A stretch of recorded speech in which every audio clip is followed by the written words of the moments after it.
So Alexa bus is, of course, in memory of 4-year-old Alexa Midler, killed by an impaired driver several years ago. And this is a state-of-the-art mobile impaired driving enforcement and education tool. It's very important that it be able to process impaired drivers roadside as if you'd be processing them back at the office.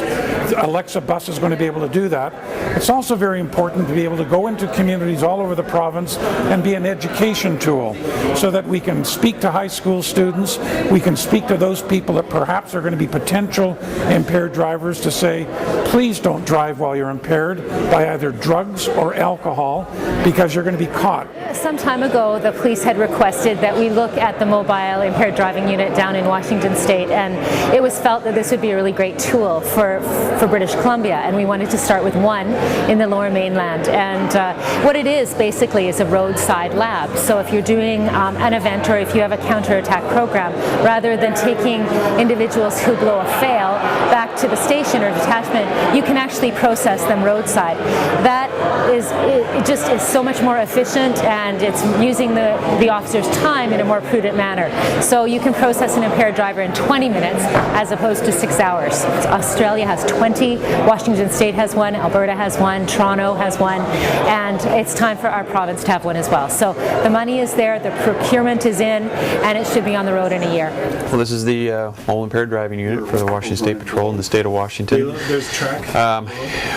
The way the process works is the arresting officer would make a DUI arrest. That officer in turn brings the arrested subject to our front door, and the beauty of this process is that arresting officer can just drop the intoxicated person off, turn around and go out and find another impaired driver. This is the standard BAC instrument that we use to take breath tests in Washington State.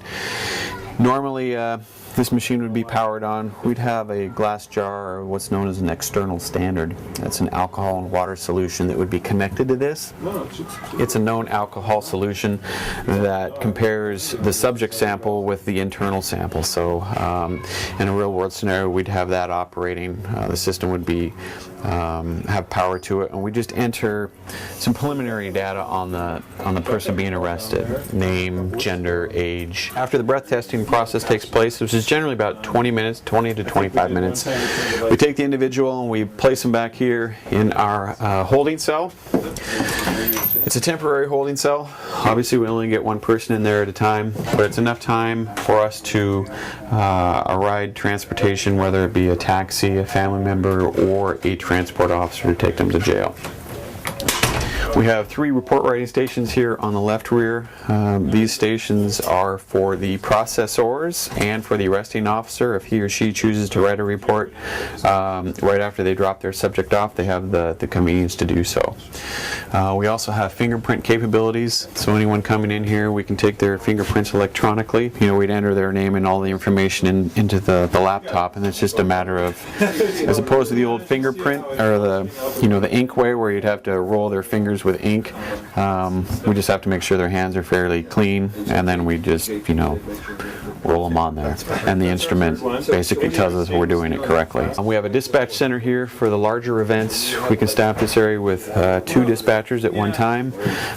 We have monitors, internet connection, so we can dispatch and broadcast from here if need be.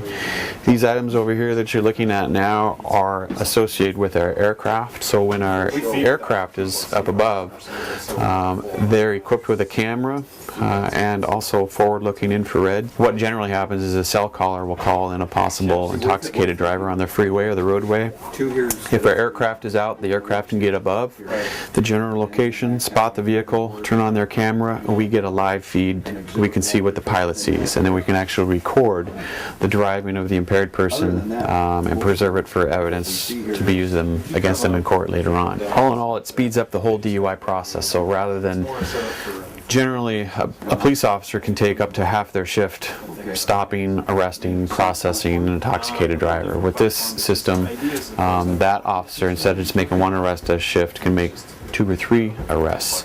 The more DUI arrests you make, the lower that, the fatality picture drops and the injury collision drops. So we've had this unit operating for about 6 years, and we've had a little over 2,500 people processed through there during that time. And each year, our fatality picture in Washington has dropped.